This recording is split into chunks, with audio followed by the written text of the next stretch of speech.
February 1944, the North Atlantic, 200 feet below the frigid surface where sunlight had not penetrated in 1,000 years, the German submarine U-549 drifted through absolute darkness.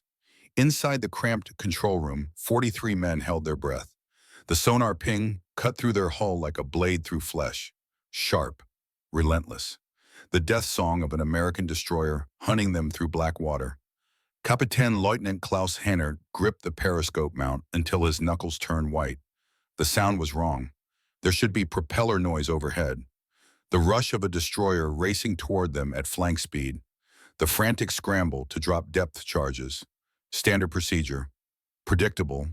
Survivable if you were experienced and lucky. But this destroyer stayed distant.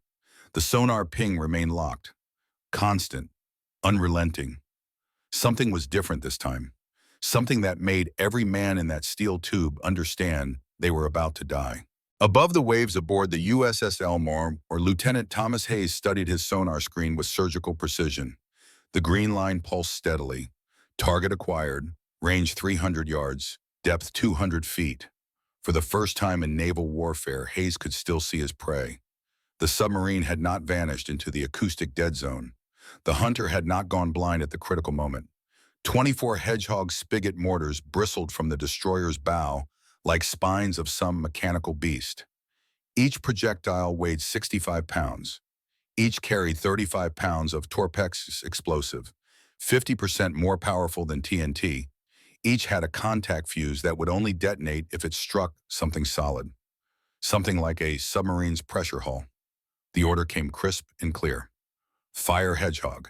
In less than 2 seconds, all 24 projectiles arced into the gray morning sky, then plunged into the Atlantic in a perfect circular pattern 130 feet in diameter. They sank silently at 23 feet per second, 3 times faster than conventional depth charges. No explosions, no warning. Just silent metal racing toward the target through cold water that would not betray their approach.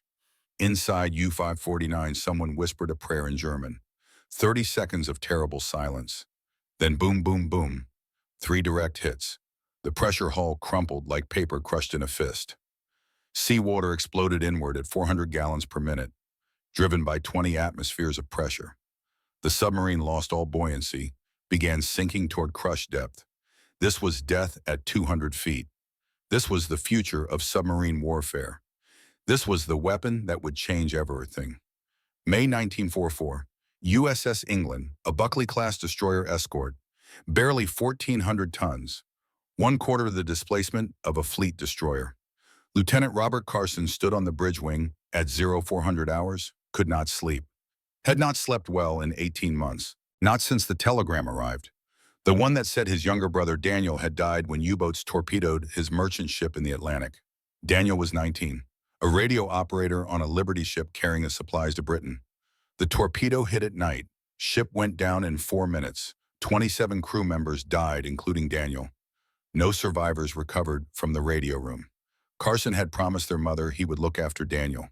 Had failed completely. Carson was 29 years old, Annapolis graduate, class of 1937, average student, not brilliant, not connected, just competent, assigned to destroyer escorts because that was where the Navy needed bodies. He discovered he had a talent, an obsession really, with anti-submarine warfare, with understanding how German U-boats hunted, how they evaded, how they survived depth charge attacks that should have killed them. After Daniel died, the obsession became something darker, something focused.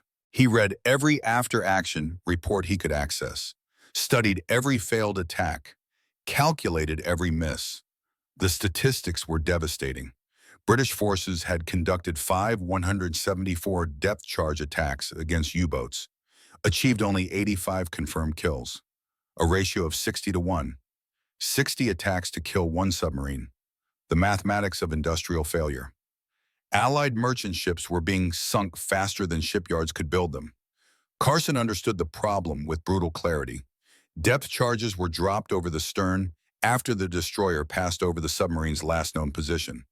But in those final 300 yards, as the ship closed range, sonar became useless. The returning echo merged with the outgoing ping, what operators called the instantaneous echo, the acoustic blind spot. For those critical final moments, the submarine vanished completely. The U-boat commander could dive deeper, turn hard, reduce speed, making desperate evasive maneuvers while his hunter fumbled in acoustic darkness. By the time the destroyer dropped its depth charges, the submarine had already moved. The charges exploded at preset depths, creating massive underwater concussions. But water cushioned the blast, dissipated explosive force. A depth charge had to detonate within 20 feet of the pressure hull to guarantee a kill. Twice that distance might force the boat to surface with damage. But most submarines survived. Then came 15 minutes of acoustic chaos. The explosions disrupted sonar completely. By the time the water settled enough to search again, the U-boat had vanished. Carson became executive officer of USS England in March 1944. Commander James Mitchell gave him free rein. Mitchell was 36, a Mustang officer who had started as enlisted, understood that results mattered more than protocol, recognized obsession when he saw it, recognized that Carson's particular obsession might save lives. So Mitchell let Carson drill the crew. Day after day, night exercises, sonar operators tracking targets until they could identify submarine types by sound alone. Hedgehog crews loading and firing until they could launch a full salvo in under 90 seconds. Engine room gang coordinating speed changes with attack runs until the ship moved like an extension of Carson's will. The crew called the England a taut ship. Some said too taut. Carson did not care what they said. He cared about one thing: killing submarines, killing them efficiently, killing them the way U-boats had killed Daniel, without warning, without mercy, without any chance to escape. Sonarman First Class. Michael Torres was 22 years old, Mexican-American from Los Angeles, had served under Carson for 6 months, understood the XO's intensity was not cruelty, it was desperation. Desperation to make the weapons work, to make physics win where courage alone could not. Gunner's mate Jack Sullivan was 27. Boston Irish, Hedgehog crew chief. He had loaded and fired the weapons so many times he could do it blindfolded. Knew every projectile by weight. Knew when the launcher was aligned properly by sound alone. If Carson's sonar operators could find the submarine, Sullivan's crew would kill it. That was the deal. That was what 18 months of drilling had created. Not just competence, certainty. Commander Mitchell understood what was happening aboard his ship. Understood that Carson was transforming USS England into something unusual. A precision instrument rather than a blunt weapon. Other captains might have resented an executive officer this aggressive, but Mitchell had read the statistics, had calculated the odds. 60-1 meant most destroyer escorts would never sink a single submarine during their entire war service. Carson's methods offered different odds, better mathematics, so Mitchell gave him authority to implement his vision completely. May 1941, 3 years earlier. Liverpool Bay, England. Dr. William Bradford stood on a dock watching HMS Westcott test fire the weapon his team had spent 18 months developing. Bradford was 52 years old, Cambridge-educated physicist, recruited by Royal Navy's Department of Miscellaneous Weapons Development in 1939. His specialty was solving impossible problems. Problems like, how do you kill a submarine that disappears at the exact moment when precise targeting matters most? The weapon had no official name yet. Sailors called it Hedgehog because the empty launcher tubes resembled spines on a hedgehog's back. 24 spigot mortars arranged in 4 rows of 6, each angled outward at precisely calculated degrees. The idea sounded simple. Fire the charges forward while the submarine was still visible on sonar. Hit it before reaching the blind spot. The projectiles would only explode on direct contact with the hull. A miss meant silence. Sonar contact maintained, another attack possible immediately. A hit meant certain death. But Bradford's motivation was not just professional. His son David was serving as gunnery officer on a Royal Navy destroyer in the Mediterranean, 24 years old. Every week brought letters describing near misses with Italian submarines, describing depth charge attacks that failed, describing merchant ships torpedoed while escorts fumbled with weapons that did not work. Bradford understood that every day he failed to perfect Hedgehog allied sailors died, including potentially his own son. The pressure was crushing. The engineering challenges were staggering. Design a bomb that could penetrate water at high speed. sink rapidly to catch submarines before they could escape, strike a curved steel surface at variable angles, still detonate reliably. Early prototypes failed spectacularly. Bombs with pointed noses skipped off the water like stones. Spherical designs tumbled unpredictably. Two light charges lacked destructive power. Two heavy bombs sank slowly, giving submarines time to escape. The breakthrough came from studying intelligence photographs. An image of a German U-boat in dock with a worker standing on the pressure hull. By calculating the worker's height, Bradford's engineers estimated the gap between outer deck and inner pressure hull. This distance determined whether a hit on the deck would transfer enough explosive force to breach the pressure hull itself. The final design used a flat nose to prevent skipping, a tubular tail for stability, 35 pounds of Torpex explosive. But the real innovation was the contact fuse mounted in the nose. It had to withstand the shock of hitting water at terminal velocity, yet still detonate from the lighter impact against a submarine hull underwater. The fuse solved what engineers called the water entry problem. Each projectile splashed down nose first. A spring-loaded propeller began spinning as the bomb sank. After approximately 5 feet of descent, the propeller had armed the fuse. If the projectile struck a hard surface, submarine hull steel deck, even the ocean floor impact triggered detonation. But if it landed in soft mud or missed entirely, it remained inert. No explosion, no acoustic interference.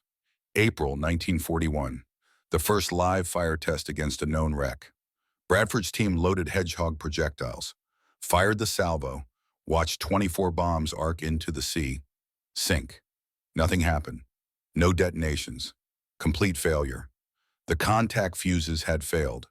Crushed by water entry shock, could not withstand hitting the surface at terminal velocity. Back to the workshop, back to calculations, back to testing. David wrote from the Mediterranean. His destroyer had lost another convoy. 5 merchant ships torpedoed. 137 crew members killed. All because depth charges could not stop submarines that knew how to evade. By late 1941, Bradford had the solution. The spring-loaded propeller fuse. Genius in mechanical simplicity. Impact with water started the propeller spinning. After 5 feet, the fuse was armed. Strike anything hard, and detonation occurred. Miss and land in mud, the weapon stayed silent. Production began late 1942. First Hedgehog-equipped destroyers entered service November 1942. First confirmed kill came that same month. But nobody predicted what was about to happen in the Pacific. Nobody predicted the USS England. May 1944. Submarine I-16 Imperial Japanese Navy. Commander Takeshi Yamada sat in the captain's chair studying charts. 38 years old, veteran of Pearl Harbor attack. Commanded I-16 for 2 years. Survived 12 depth charge attacks. Faith in Japanese engineering was absolute. Faith in his crew's discipline, unshakable. His mission was clear. Part of Admiral Toyoda's submarine picket line. 7 boats stationed at precise intervals from Truk to Manus. Early warning system to detect American fleet movements. If the picket detected invasion forces, combined fleet could intercept and destroy them before they reached their target. Yamada had written to his wife Akiko last week about their daughter Yuki, 12 years old now, asking when father would return. He told Akiko the same thing he always told her. Japanese submarines were superior to American destroyers. Their sonar was primitive, their depth charges crude, their tactics predictable. I-16 had evaded every attack through superior seamanship and crew discipline. The Americans dropped charges blindly, hoped for lucky hits. Hope was not strategy. Discipline was strategy. Training was strategy. Japanese superiority was fact. But something was changing in the Pacific. Intelligence reports mentioned new American weapons, forward-firing mortars, contact fuses, increased kill rates. Yamada dismissed the reports as exaggeration. American propaganda. He trusted steel, trusted his crew, trusted that discipline and skill would overcome crude American firepower.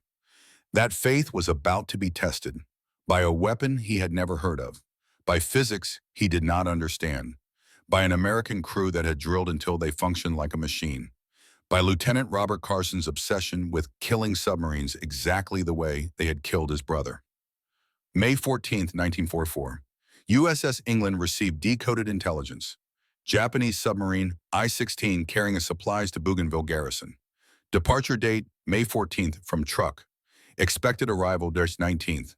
USS England was part of Hunter-Killer Group. 3 destroyer escorts.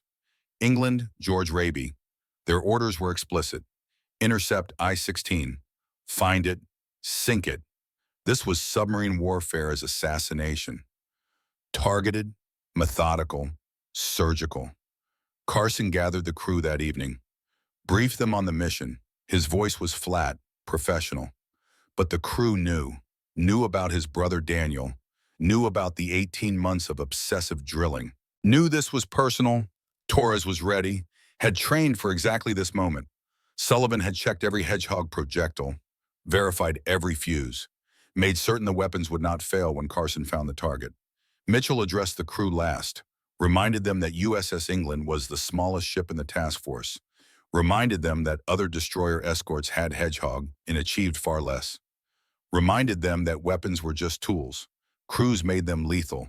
Carson had made this crew lethal. Now they would prove it. That night, the crew slept uneasily. Tomorrow would be different. Tomorrow, the hunting would begin. Tomorrow, USS England would start making history. Tomorrow, physics would test faith. Tomorrow, American engineering would challenge Japanese steel.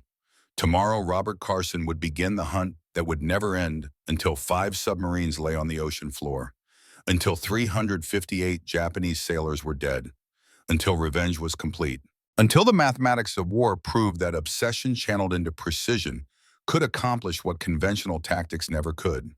The ocean was vast, the submarines were small, but intelligence made the ocean transparent. Hedgehog made the submarines vulnerable. Carson's drilling made the crew unstoppable. Physics would do the rest. All that remained was the execution. The moment when sonar found target, when Sullivan's crew launched projectiles, when Torpex met steel, when pressure hulls crumpled, when men died without knowing what killed them, when war became mathematical, when killing became efficient, when revenge became reality. Tomorrow, May 19th, the hunting would begin. The first submarine would die. Commander Takeshi Yamada would learn that faith in steel was misplaced, that Japanese engineering could not overcome American physics when American physics was applied with Carson's obsessive precision, that submarines were no longer hunters, were prey, were targets, were problems to be solved through superior weapons and superior drilling and superior execution. Tomorrow the ocean would become graveyard. Tomorrow the picket line would begin to fall. Tomorrow USS England would earn its place in naval history. Tomorrow the weapon that crushed submarines like paper would prove its worth. Tomorrow Hedgehog would demonstrate that forward-firing mortars with contact fuses could revolutionize naval warfare. Tomorrow everything would change. But tonight there was only waiting, only preparation, only the quiet before killing began. Only the calm before physics met faith and proved which mattered more. Only the darkness before dawn brought light and death and understanding that war was not about courage or honor or tradition. War was about mathematics, about weapons that worked, about crews that executed perfectly, about killing efficiently before the enemy could kill you, about physics applied with precision, about steel crushed by Torpex, about submarines sinking, about men drowning, about telegrams sent to wives and mothers, about daughters abroad who would grow up without fathers, about the terrible cost of victory measured in enemy dead and allied saved, and the mathematics that said this was necessary. This was war. This was what winning required. This was what Carson had spent 18 months preparing for. This was revenge. This was justice. This was the moment when obsession would be validated or proven futile. Tomorrow would tell which. Tonight was only waiting. May 19th, 1944. Solomon Islands, 0600 hours. The hunt began exactly as Carson had calculated it would. Torres sat at his sonar station in the dimly lit Combat Information Center. Headphones pressed tight against his ears. Green line pulsing across the screen. He had been listening to ocean sounds for 4 hours straight, filtering out biological noise, ignoring thermal layers, searching for the distinctive acoustic signature of a Japanese submarine's diesel engines. At 1:37 p.m., the line changed, became sharper, more defined, contact. Bearing 090, range 1, 500 yards. Torres called it out with voice steady despite racing hard. Submarine contact. The words every destroyer escort crew had trained to hear, but most would never actually speak in combat. Carson was beside him in seconds. Studied the screen, analyzed the pattern. This was I-16. Had to be. Intelligence had predicted the submarine would be exactly here at exactly this time. Commander Yamada was following his orders with Japanese precision, approaching Bougainville on a schedule. Disciplined, professional, predictable, fatal. The submarine was playing games with depth, following England's wake, staying directly astern where sonar had maximum difficulty maintaining clean lock. Classic evasion tactics, textbook maneuvers. Yamada was good, experienced, not making mistakes. But he was fighting a weapon he did not know existed, fighting tactics he had never encountered, fighting an American crew that had drilled for this exact scenario until perfect execution became muscle memory. Carson moved to the bridge, gave orders in clipped professional tone, increased speed to 12 knots, come right to heading 105, prepare Hedgehog for firing. Sullivan's crew moved with practiced efficiency, loading projectiles, checking launcher alignment, verifying fuse mechanisms. Everything had to be perfect. One mechanical failure and the submarine would escape, would alert other boats in the picket line, would compromise the entire operation. First attack run. Carson calculated depth speed course. The submarine was deeper than sonar initially indicated. Yamada was using the wake turbulence for acoustic camouflage. Clever, but not clever enough. Fire Hedgehog. Sullivan's crew launched 24 projectiles in perfect pattern. The mortars fired with synchronized precision. Projectiles arced forward, splashed into the ocean in their calculated circle, sank rapidly. 30 seconds of terrible silence. Nothing. No detonations. Miss. The submarine had gone deeper than Carson estimated. Yamada had anticipated the attack somehow. Read England's movements. Change depth at critical moment. Carson recalculated. Second attack, adjusted for deeper contact. Fire. Silence. Miss again. Yamada had changed depth again, was reading the destroyer's pattern, anticipating attacks, evading with skill that came from surviving 12 previous depth charge attacks. Third attack. Carson tried shallower calculation, compensation for Yamada's evasion pattern. Fire. Silence. Miss. Fourth attack. Fire. Silence. Miss. 4 salvos expended. 96 projectiles fired. 0 hits. The crew was getting nervous. Sullivan reloaded with mechanical efficiency, but hands shook slightly. Torres maintained perfect sonar contact, but sweat ran down his face despite the air conditioning. Mitchell stood beside Carson, said nothing. Trusted his XO, trusted the drilling, trusted the obsession that had brought them to this moment. Carson studied the sonar pattern with intensity that bordered on religious devotion. There was a pattern here, had to be. Yamada was smart, using wake turbulence for camouflage, playing with depth to throw off attacks. But patterns could be read, behavior could be predicted. Physics could not be evaded forever. The submarine was varying depth but maintaining heading, trying to reach deeper water where Hedgehog would be less effective. Carson saw it, understood it, knew exactly what Yamada would do next. Fifth attack run at 2:33 p.m. Carson adjusted for contact deeper than sonar indicated, compensating for Yamada's evasion pattern, predicting rather than reacting. Fire Hedgehog. 24 projectiles launched, splashed down, sank into darkness. 30 seconds that felt like hours. Then the crew heard it. 4 explosions. Maybe 6. Difficult to count when detonations overlapped. Sharp cracks transmitted through water. Different from depth charges. Closer, more focused. Right against the hull. Then came the sound Torres would hear in nightmares for the rest of his life. Breaking up noises. The sharp, brittle cracking of internal bulkheads collapsing under pressure. Metal screaming as it failed. The submarine was dying.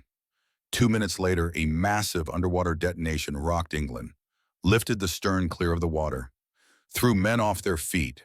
The The submarine had exceeded crush depth. Pressure hull imploded catastrophically. Inside I-16, those final 2 minutes were hell compressed into heartbeats. The first Hedgehog projectile struck near the forward torpedo room, punched through outer hull, detonated against pressure hull, 35 pounds of torpex at point-blank range. The explosion obliterated a section 8 inches in diameter. At 200 feet depth, seawater did not leak. It exploded inward like industrial fire hose driven by 20 atmospheres of pressure, 400 gallons per minute flooding the compartment. Yamada tried to blow ballast tanks, tried to surface. Controls did not respond. Forward compartments flooding instantly. Emergency lighting flickered. Died. Men shouted in darkness. The submarine's trim became uncontrollable. Bow heavy, nose down, sinking toward depths the hull was never designed to withstand. Temperature rose as water compressed internal atmosphere. Basic thermodynamics. Within 90 seconds, air temperature exceeded 200 degrees Fahrenheit. Crew's lungs seared. Consciousness faded. Not from drowning, but from breathing superheated steam. At approximately 350 meters far beyond I-16's design limits, the pressure hull failed catastrophically. When submarine hulls fail, they fail explosively. The implosion generated shockwave powerful enough to detonate torpedoes. Collapse remaining compartments. Compress the boat into fraction of original length. 68 Japanese sailors died in those 2 minutes. Not one survived to see ocean surface again. Commander Takeshi Yamada's faith in Japanese steel died with him. His last thoughts were of Akiko and Yuki, of promises he would never keep, of steel that had failed when faith said it could not. By nightfall, oil slick covered 6 square miles. Debris bobbed on gentle swells, life jackets, papers, personal effects, small reminders that 68 men had existed, had lived, had families waiting. Mitchell logged the kill in official records. First submarine destroyed. Torres sat in sonar room staring at empty screen, understanding what he had just done, what Carson's obsession had created, what physics applied with precision had accomplished. He had helped kill 68 men, men with wives like Akiko, daughters like Yuki, men whose only crime was serving their country exactly as Torres served his.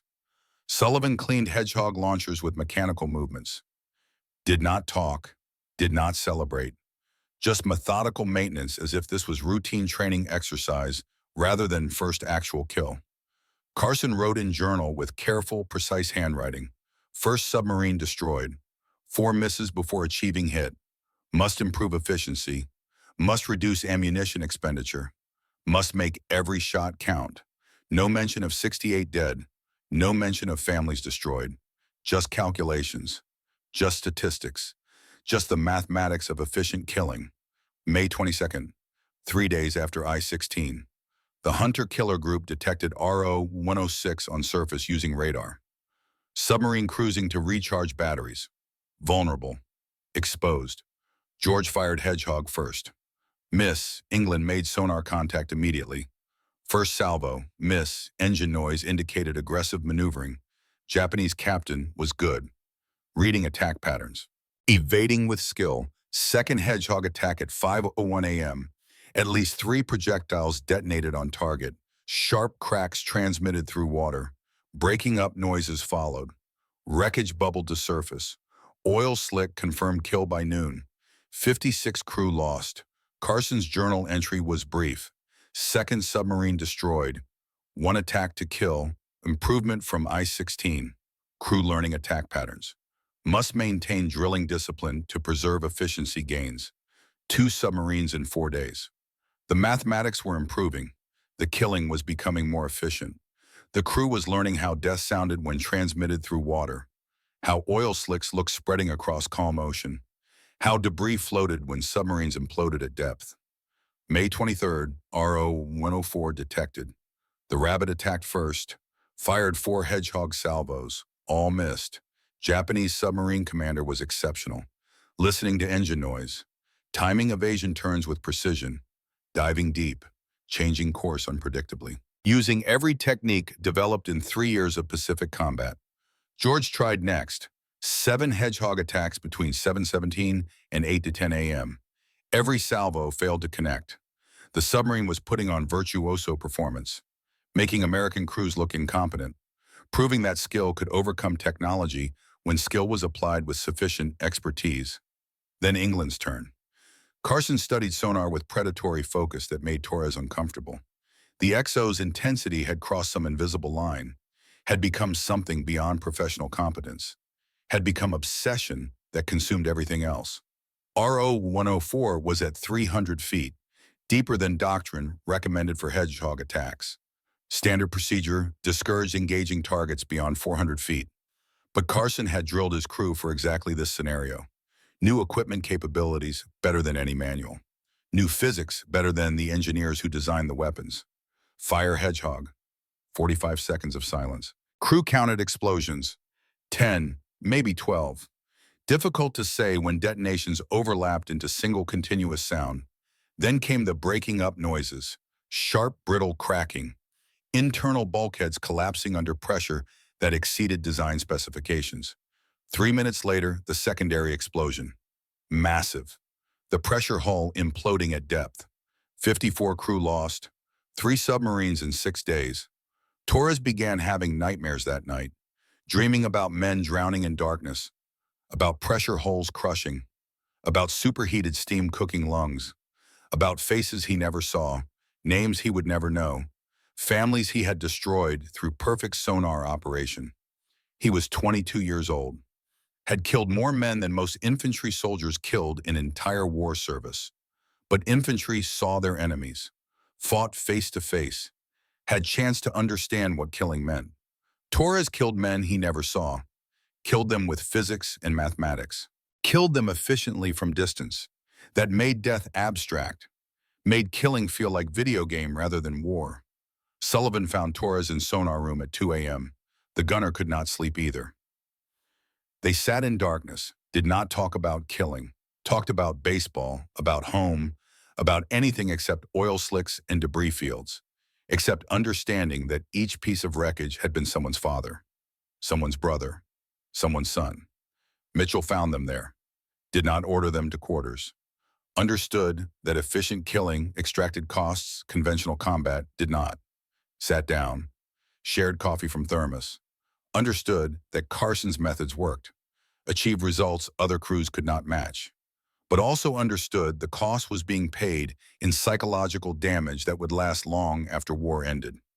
Carson did not join them, stayed in his cabin, calculating, planning next attack, improving tactics based on lessons learned.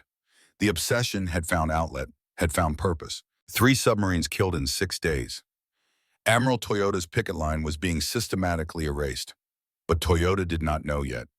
Radio silence protocols meant boats did not report routine positions. From his perspective, the early warning network was functioning perfectly.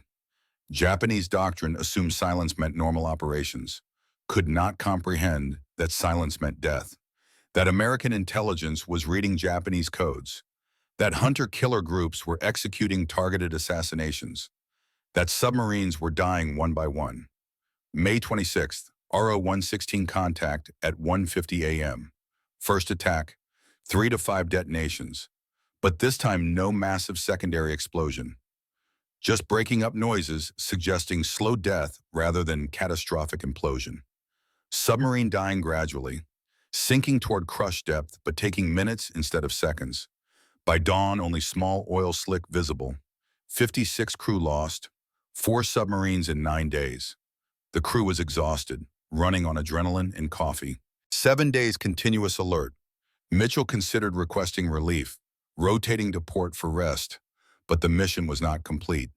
Intelligence indicated more submarines in picket line, more targets, more kills to achieve. May 26, 11:04 p.m. England was supposed to transit to Manus for resupply. Hedgehog magazine half empty. Crew beyond exhaustion. Operating on pure will. Then Torres called contact. Another submarine, RO-108, surfaced, running diesels, recharging batteries. Perfect target. Mitchell faced decision. Should be heading for resupply, should be giving crew rest. But contact was clear. Submarine had not detected them. Opportunity would not repeat. Mitchell ordered 1 attack run. Just 1. Then Manus, regardless of result, England closed to optimal firing range. RO-108 dived when destroyer's engines became audible. Too late, Carson had solid sonar lock, knew exact position depth heading, one Hedgehog salvo, 4 to 6 hits, breaking up noises immediately. Pressure hull catastrophically breached.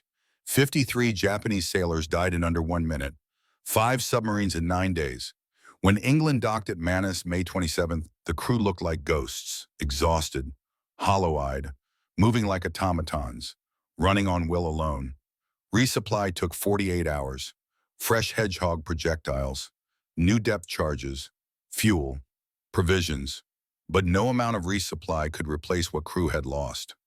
Sleep helped bond bodies, did nothing for minds that replayed breaking up noises, that calculated bodies, that understood they were becoming execution squad rather than warriors, that recognized efficiency in killing was not something to celebrate, was burden to carry.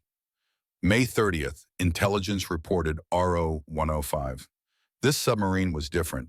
Carried Captain Kato, commander of Submarine Division 51, high-value target. Lieutenant Commander Kenji Nakamura commanded RO-105, 34 years old, most experienced submarine captain in picket line. Had evaded 2 American torpedoes through radical maneuvering on previous patrol. This crew would not die easily. This would be test of everything England had learned, everything Carson had drilled into them, everything that separated them from other destroyer escorts that achieved far less. Destroyer Hazelwood detected RO-105 on radar at 1:10 a.m. Submarine running surfaced, dived immediately when illuminated, surfaced it again at 3:10 a.m. Dangerous gambit, suggested damaged batteries or desperate need for fresh air after extended submersion. George and Raby both gained radar contact. Nakamura executed brilliant maneuver, positioned boat directly between 2 American destroyers. Neither could fire Hedgehog without risking hitting friendly ship. For 5 critical minutes, submarine exploited geometric protection. Nakamura was proving that skill could overcome weapons, that intelligence could defeat technology when applied with sufficient expertise. Then RO-105 dived. Sonar hunt began. Raby fired first. Miss. George attacked. Miss. Raby again. Miss. Spangler moved in. Miss. Nakamura was putting on virtuoso performance, diving deep, turning sharply, varying speed, using every evasion technique developed in 3 years of Pacific combat. 4 American destroyer escorts firing Hedgehog, all missing, proving that even best weapons required perfect execution. That skill mattered. That training determined outcomes. At dawn, Commander Haynes, commanding George and Raby, transmitted radio message that would become legendary. His voice carried frustration and respect and understanding that England's crew had achieved something other crews could not match. Oh hell, go ahead, England. Carson fired at 7:36 a.m. Perfect sonar lock, perfect calculation, perfect execution. 6 to 10 detonations, breaking up noises followed. Then at 7:41 a.m., the massive secondary explosion. Pressure hull imploded. 55 crew lost, including Captain Kato. 5 submarines in 12 days. Admiral King sent message from Washington. There will always be an England in the United States Navy. But Carson felt no triumph, felt only exhaustion and understanding that he had become exactly what he set out to become. Efficient killer of submarines. Executioner rather than warrior. The mathematics worked. The kills mounted. Statistics that would never be matched. Record that would stand for all time. But something essential was being lost with each oil slick, with each debris field, with each crew that died without seeing what killed them. Torres sat in sonar room that night, staring at empty screen, calculating. He had helped kill 5 submarines, 358 Japanese sailors, men with families, with dreams, with lives that mattered to people who loved them. He had killed them all through perfect sonar operation, through maintaining lock when other operators lost contact, through doing his job so well that death became inevitable. Mathematics became murder. Efficiency became execution. Sullivan cleaned Hedgehog launchers for 5th time, mechanical movements hiding questions he could not answer. Was this victory? Was this achievement? 5 submarines destroyed, 500% better than any other destroyer escort. Record unmatched in naval warfare. But 500 Japanese families would receive telegrams. 500 mothers would weep. 500 children would grow up without fathers. Was that mathematics or was that murder? Was efficiency, virtue, or sin? Carson wrote final entry in journal. 5 submarines destroyed in 12 days. 100% kill rate across 5 separate engagements. Tactics proven, crew performance exceptional. Mission successful. Then he closed the journal, sat in darkness, thought about Daniel drowning in radio room, about promise to mother, about revenge that felt hollow, about killing that had been too efficient, too perfect, too mathematical. War demanded efficiency, demanded results. Demanded killing before being killed. Carson had delivered, had proven obsession could achieve what conventional tactics never could, had made USS England into legend. But legends were built on bodies, on oil slicks spreading across calm water, on debris fields marking graves, on families destroyed, on promises broken, on faith in steel that failed when physics proved superior, on submarines that sank, on men who drowned, on war that made everyone into killers and called it duty, called it honor, called it necessary. Maybe it was all those things. Maybe killing 358 men to save Allied lives was justified. Maybe mathematics proved the equation balanced. But mathematics could not capture what Torres saw in nightmares, could not measure what Sullivan felt cleaning weapons, could not calculate what Carson had lost becoming efficient executioner of submarines. War demanded efficiency, but efficiency extracted costs that statistics never captured. Costs paid in sleepless nights and haunted memories and understanding that perfect execution of killing was achievement that could never be celebrated, only endured, only survived, only carried forward into whatever peace might follow.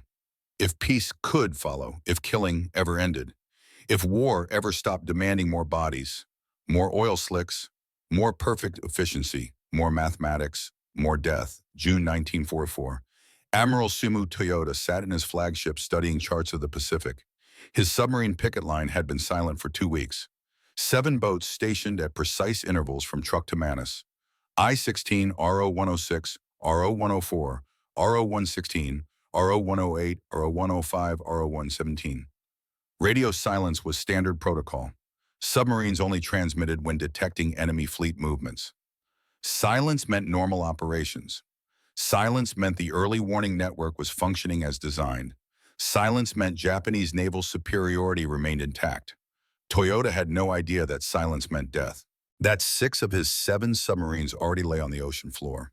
That American codebreakers had read his orders. That hunter-killer groups had executed targeted assassinations. That USS England had systematically erased his picket line submarine by submarine. That 358 submariners were dead. That the silence he interpreted as discipline was actually the silence of graves.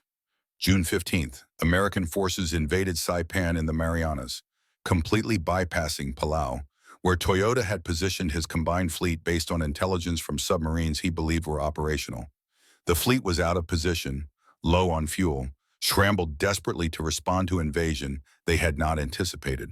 Battle of Philippine Sea became catastrophic defeat for Japanese carrier aviation. American pilots shot down Japanese aircraft in such overwhelming numbers, the engagement became known as the Great Marianas Turkey Shoot. Loss of the submarine picket contributed directly to this disaster. 6 submarines and 358 men had died providing zero intelligence, had failed their mission completely because they were dead before understanding they were being hunted. April 29, 1944. 2 months before England's record run. Atlantic Theater. USS Elmore hunting U-549 off coast of Massachusetts. The German submarine had torpedoed escort carrier USS Block Island hours earlier. Only American carrier sunk in Atlantic during entire war. Elmore was hunting vengeance. Lieutenant Hayes studied sonar with focused intensity that matched Carson's obsession. Perfect contact. Range 300 yards. Depth 250 feet. This was personal. Block Island crew were brothers, friends, men who deserved revenge delivered with precision. First Hedgehog attack. Miss. Projectiles sank silently past U-549. disappeared toward ocean floor without detonating. But Hayes maintained perfect sonar contact. No acoustic blind spot, could see submarine clearly, could track every evasion maneuver. 30 seconds to reload. German crew could not hear approach. Hedgehog attacks gave no acoustic warning, no engine noise racing toward them, no depth charges splashing, just silent death approaching through water. Second attack. 3 detonations, direct hits on pressure hull at 250 feet. Sharp cracks transmitted through water, breaking up noises. 4 minutes later, sonar operators heard the unmistakable sound of implosion. Heavy crunching explosion as U-549's pressure hull collapsed under mounting pressure of uncontrolled descent. 53 German sailors died as their submarine crumpled, like beer can crushed in fist. Physics was merciless. Steel that should withstand pressure failed when Torpex detonated in direct contact, when explosive force transferred directly into metal rather than being cushioned by water. Hayes felt no satisfaction, felt only understanding that Hedgehog had transformed submarine warfare, made killing efficient, made survival nearly impossible for submarines once detected. Physics had defeated courage. Technology had defeated seamanship. Mathematics had defeated honor. Block Island was avenged. But vengeance looked like oil slicks spreading, like debris floating, like 53 men dead in crushed steel coffin at bottom of Atlantic. Victory felt hollow. May 1945, England. William Bradford received letter from son David. The war in Europe had ended. David had survived. Destroyer had engaged Italian submarines 4 times using Hedgehog. 3 kills, 170 Japanese sailors dead. David was coming home. But the letter contained something Bradford had not expected. Not gratitude for survival, not celebration of victory. Questions, moral questions that haunted young officer who had killed efficiently. Father, your weapon works perfectly. That is the problem. It works too well. Makes killing too simple. Too efficient. I have killed 180 men with Hedgehog attacks. Watched oil slicks spread. Watched debris surface. Never saw their faces. Never knew their names. Just killed them and moved to next target. I cannot celebrate that efficiency. Cannot be proud of mathematics that reduces men to statistics. Cannot forget that somewhere mothers wait for sons who will never return because British physics proves superior to Italian steel. Is this progress? Is this achievement? Or is this just murder made efficient through superior engineering? Bradford read the letter 3 times, understanding that he had spent 4 years building weapon that saved Allied lives, that reduced merchant ship losses, that protected convoys, that enabled invasion of Europe, but also understanding the cost. Every submarine killed meant 40 to 60 men dead, men who had families, who had mothers waiting, who had committed no crime except serving their countries. Hedgehog killed them efficiently, gave them no chance to surrender, no opportunity to escape, just death delivered by physics that cared nothing for courage or honor or humanity. David's questions had no easy answers. War demanded efficiency, demanded weapons that worked, demanded killing before being killed. Bradford had delivered weapon that met those demands, had saved thousands of Allied lives, but saved lives were abstract, statistics on reports, numbers and calculations. Dead Italian sailors were concrete, were oil slicks and debris, were telegrams to mothers, were families destroyed. Mathematics said weapon was success. Morality asked different questions. Questions Bradford could not answer sitting in comfortable English workshop far from ocean graves his engineering had created. May 9, 1945, exactly 1 year after USS England deployed to Pacific. Ship was operating off Okinawa. Final push toward Japanese home islands. War was ending. Victory was certain. But Japan fought with desperate ferocity. Kamikaze attacks increased in frequency and intensity. Pilots willing to, if death meant killing Americans, mathematics of sacrifice that made no strategic sense but extracted terrible costs. Japanese aircraft appeared through clouds at 14:23 hours. Dove toward England with single-minded determination. Hit amidships with devastating impact. Explosion killed 37 crew members instantly. Wounded 25 others. Sullivan died at his Hedgehog station, crushed by collapsing bulkhead. Never knew what hit him. Torres lost both legs. trapped in sonar room when blast tore through hull.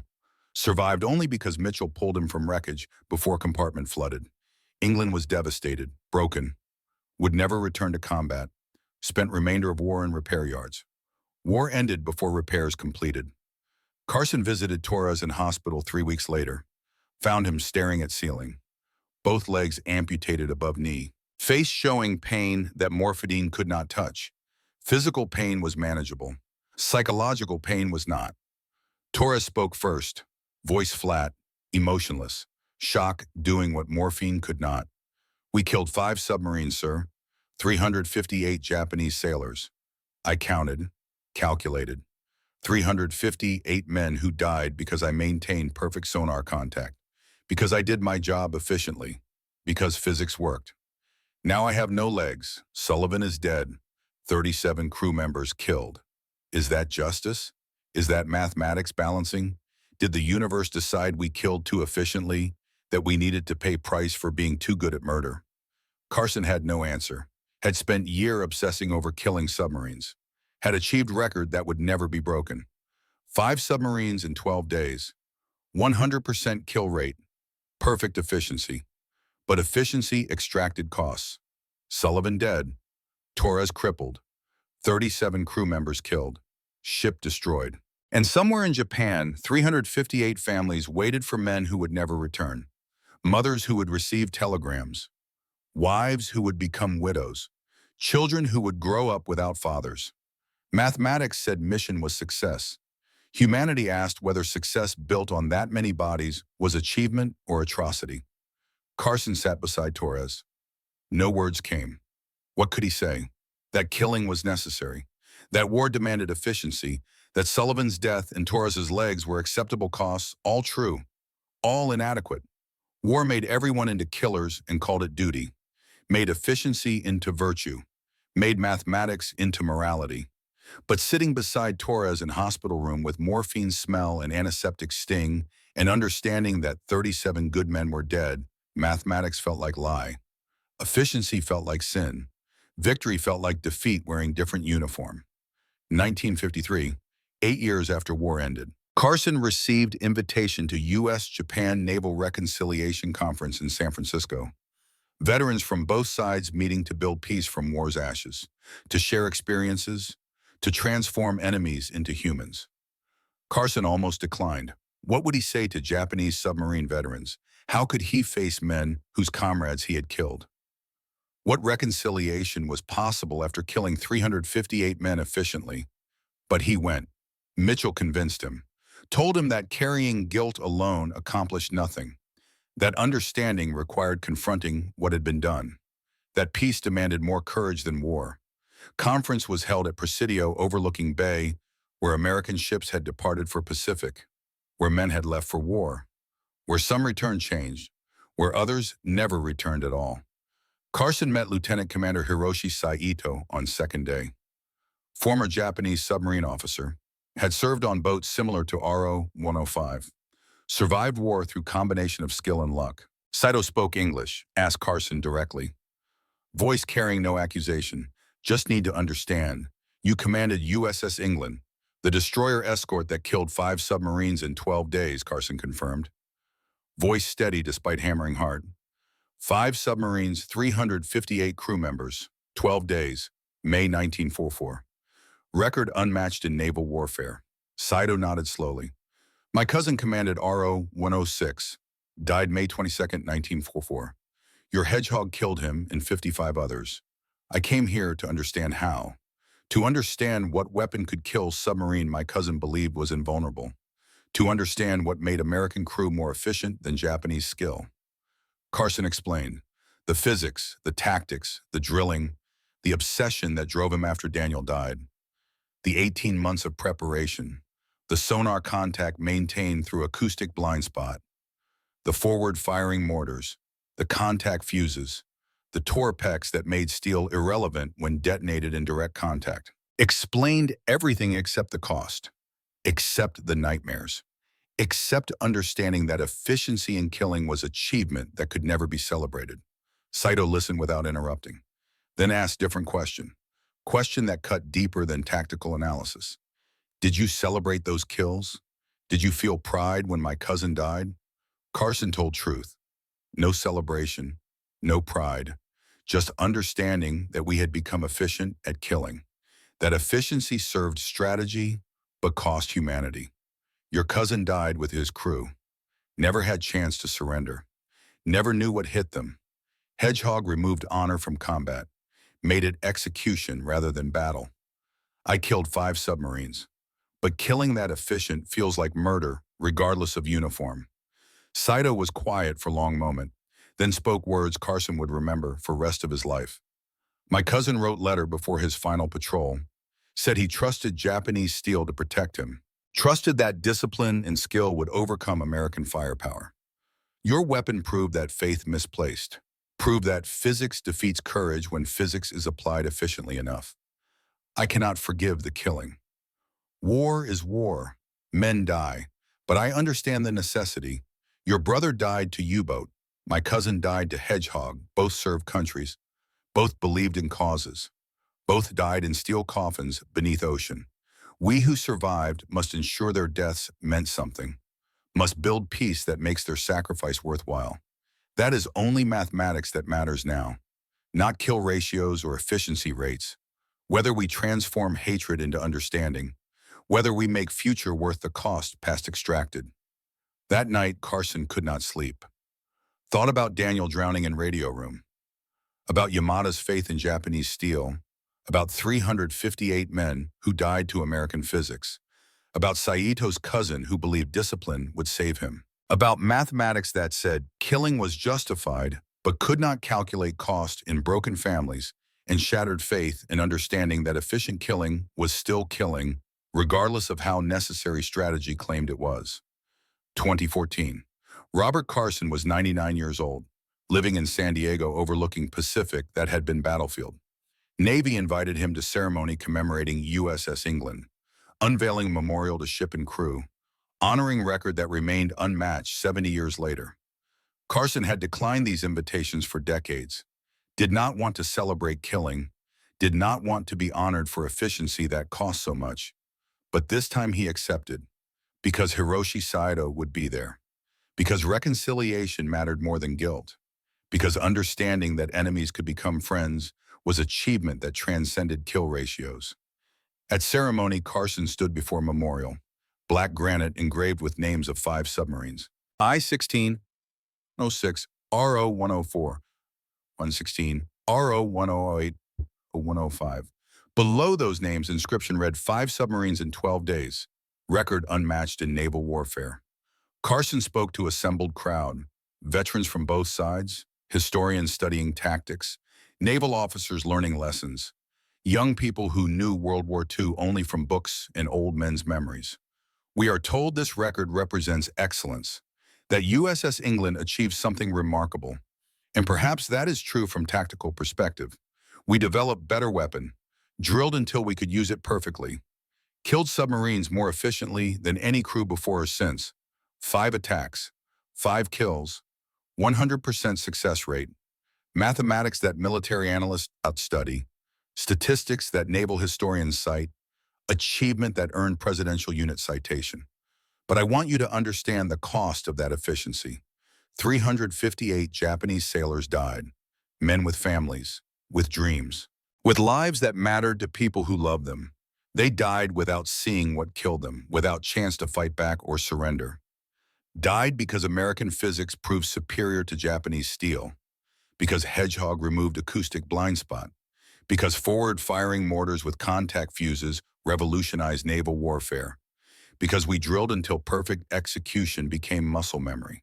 My brother Daniel died when German U-boat torpedoed his merchant ship. I spent 18 months obsessing over killing submarines the way they killed him, without warning, without mercy, without chance to escape. I achieved that goal, killed 5 submarines with 5 attacks. Perfect efficiency, perfect mathematics, perfect revenge. But that efficiency extracted price I did not anticipate. 37 of my crew members died when kamikaze hit our ship. My sonar operator lost both legs. My Hedgehog crew chief died at his station. And I lost something essential, lost ability to see enemies as humans, saw them only as targets, as problems to solve through superior physics. Standing here today, I understand that war demands efficiency, demands we use best weapons available, demands we kill before being killed. Hedgehog was best weapon. That is why we won naval war, why submarines became vulnerable, why physics defeated faith. But winning required becoming efficient killers, required reducing humans to statistics, required choosing mathematics over mercy. I do not regret killing those submarines. They would have killed Allied ships if we had not killed them first. War demands such choices. But I regret celebrating efficiency. Regret treating perfect kill ratio as achievement divorced from human cost. 358 Japanese sailors died. That number matters more than 5 submarines destroyed. Those deaths were necessary for victory. Necessity does not make death meaningless, does not erase families destroyed, does not balance equations where mathematics claims success, but humanity counts cost in mothers who waited for sons who never returned. Modern anti-submarine warfare uses weapons far more sophisticated than Hedgehog. Homing torpedoes, rocket-propelled depth charges, sonar systems that would seem like science fiction to USS England crew. But fundamental principle remains. Strike target before losing sensor contact. Eliminate acoustic blind spot. Maintain continuous tracking. Hedgehog's legacy lives in every modern naval weapon. Lives in understanding that technology makes killing simple, but does not make killing meaningless. We built better weapon, used it efficiently, won battles, won war. But winning required becoming killers, required reducing humans to targets, required choosing efficiency over mercy. I do not regret those choices. War left no alternatives. But I insist we remember cost. Remember faces we never saw. Remember names we never knew. Remember that somewhere Japanese mothers waited for sons killed by American physics. That somewhere wives became widows because British engineering proved superior. That somewhere children grew up without fathers because mathematics said their deaths were necessary. The shell that crushed submarines like paper tubes. The weapon that changed naval warfare forever. The Hedgehog. Physics over courage. Efficiency over honor. Mathematics over humanity. Technology won the battles. But remembering the kins, honoring the enemies who died with same courage as our friends. Understanding that necessity does not erase humanity. That transforms efficiency from execution into sacrifice. Necessary sacrifice that we must never forget was necessary because we made it necessary. Because we chose war. Because we chose weapons. Because we chose efficiency. Because we chose to crush submarines knowing men were inside. Knowing families would grieve. Knowing mathematics would call it victory while humanity counted bodies. Peace is what makes survival worth surviving. Peace is what makes killing worth ending. Peace is what my meeting with Hiroshi Saito taught me. That enemies can recognize shared humanity across war's divide. That reconciliation requires more courage than combat. That building friendship from attempted murder is achievement greater than any kill ratio. Technology made killing efficient. Humanity makes peace possible. Both matter. Both shaped who we became. Both define whether our war service meant something beyond statistics. Whether 358 Japanese deaths and 37 American deaths purchased anything lasting. Whether mathematics that justified killing can be balanced by mathematics of lives saved and futures built, and understanding that former enemies can stand together honoring all who died regardless of uniform. Final image. Carson, 99 years old, standing with Hiroshi Saito, 86 at Memorial. 2 old men who had tried to kill each other's comrades. Who had succeeded. Who had survived. Who chose to build friendship from war's hatred. Who proved that humans make choices about what weapons mean. That physics may crush submarines, but humanity builds peace. That efficiency without remembering cost is execution. But efficiency remembered with grief and honored with reconciliation becomes foundation for peace that makes all sacrifice meaningful.